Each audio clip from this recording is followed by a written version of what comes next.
Hey guys, it's me, Meteor. Heading up to release, this game was looking to have everything Kirby fans could possibly want. However, the big question is, did it deliver? One thing's for sure, you have to love the amount of polish that went into this game.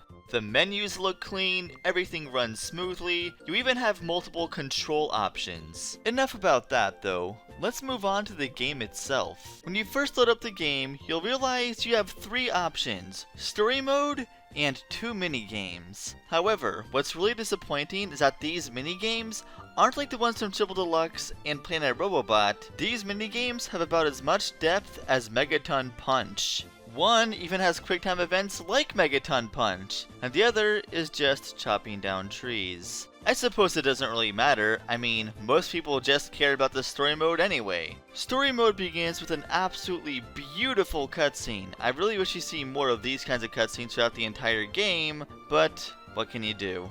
Once the cutscene is over, you won't even be too upset by what you see. The graphics and world is beautiful. Screenshots nor videos really give this game justice. You have to see it on your own TV to really appreciate its beauty. Regarding the frame rate, yes, as a YouTuber who posts videos on a constant basis, I can easily tell the difference between 60 and 30 frames per second. It's by no means a deal breaker, however I'm very curious how Mario Odyssey could run at 60 frames per second, yet this game cannot. That just doesn't make sense to me. Though with how smooth the game runs, it's really hard to be upset about that. It doesn't matter what ability I'm using, how many partners I have on screen, or how many things are exploding at once, the game never slows down. Except maybe when I'm underwater, though I'm pretty sure that's just an illusion. Speaking of abilities, it truly is amazing just how much effort and love Hal put into these abilities. It's incredible just how many abilities there are in this game.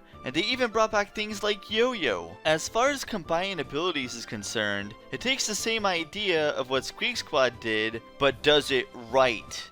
You're able to combine abilities from the start of the game, fancy that. You can combine any physical item with any element you want. You could also combine with wind and water in opposed to just fire, electricity, and ice. And of course the element adds far more of an impact in this game as well. You could also combine a few elemental abilities as well, but these are just one-offs and are mostly used for solving puzzles rather than any offense. Along with the already numerous abilities, eventually you could even summon Dream Friends that have their own unique movesets as well. And since DLC is adding even more of them, who knows how many we'll see. The way everything is set in place, all the pieces are together to make the ultimate Kirby game.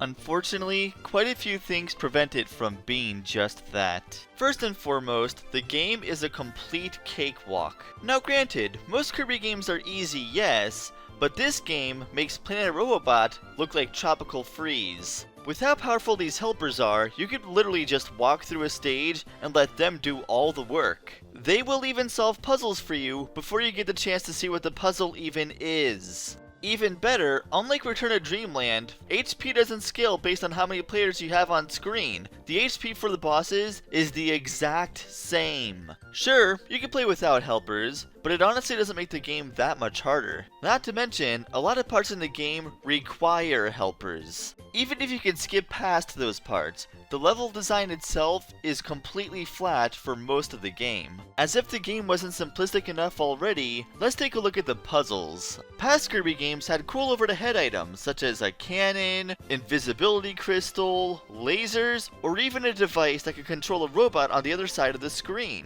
This game doesn't have any of those. Almost every puzzle in this game deals with combining 2 abilities, both of which are in the same room you go in to do the puzzle. As if that wasn't simple enough, if you don't disable the hint system, it even tells you what 2 abilities you have to combine. Though I really do appreciate the fact that even if you fail the puzzle, you can just exit out and go right back in again. You know, unlike some other games. Honestly though, once you look past the fact of just how easy this game is, you're going to have a blast playing it. There's always a nice amount of satisfaction just blowing through enemies with the most powerful weapons you could possibly find. In fact, some of the most fun I had in this game were with some of the friend abilities. Friend Train essentially gives you minecart sections. Friend Star gives you shmup sections, the Friend Circle gives you auto-run platforming, and the Friend Bridge gives you more puzzles to solve.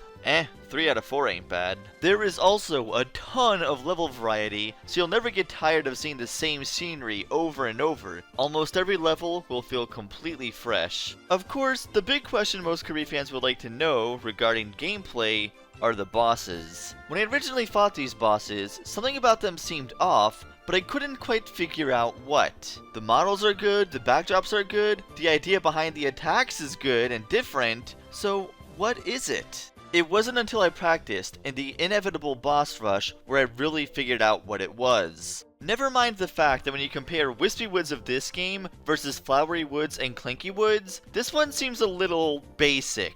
The real problem is the focus on multiplayer. Let me explain. First off, the arenas you fight these bosses in are really zoomed out. For example, here's a side-by-side of the Switch's 7-inch screen versus the 3DS's 3.5-inch screen. Kirby is almost the same size, and that is hardly the most zoomed out stage in the game. Another problem is that some of the bosses block off parts of the screen, which would be great if you had multiple players, but if you're playing solo, you have like half the screen to work with on top of the already zoomed out stage. But the absolute biggest thing that having multiplayer gameplay like this removes is the lack of presentation. Just look at some of these battles from Planet Robobot and Triple Deluxe. The way the camera pans, shifts, slides over, depending on where you are or what's happening on the screen, it really brings a level of intensity and magic to these fights. Because of the 4-player gameplay, they can't really shift the camera like that anymore, and the battles just feel flat. Despite the flashy effects, some of the later battles are still quite awesome. Unfortunately, the game is also much shorter than other Kirby games we've seen. While the total amount of levels is very similar to that of Planet Robobot, the problem is, Planet Robobot had a lot more collectibles in this game. The collectibles consisted of 1 to 3 cubes per level to collect, and also the golden stickers. This game only has 1 golden puzzle piece per level, and maybe a switch. Not even all of them have those. So because there's much less to search for, the game ends up being much shorter because of it. And while I'm not going to spoil anything about the story itself, I will say those looking for lore will not be disappointed. You may be disappointed to know that the extra mode in this game doesn't have any new lore for almost any of the bosses. It also doesn't have any harder versions of the bosses either. And while there may be harder versions of the same bosses in the main game, other bosses were left completely untouched.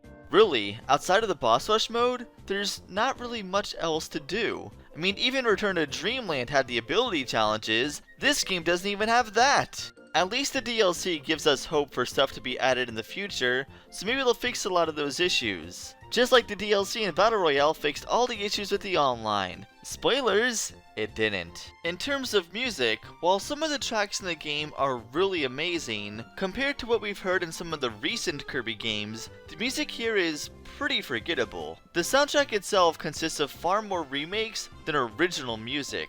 Even the music that is original is remixed several times throughout the main game, including the final boss. That being said, I will never claim the music in here is bad, not by any stretch. The music is still good in its own right. Though, I have to admit, I really wish the music in here was orchestrated, but I don't think they would ever get the budget for that, unfortunately. Overall, all those issues aside, if you're a fan of Kirby, I highly suggest you play this game. You will have a lot of fun with it, even if it may be a bit disappointing. And besides, now that they made the engine, they can make a far better game next time. As for now, this is Meteor'z signing out. See you guys next time.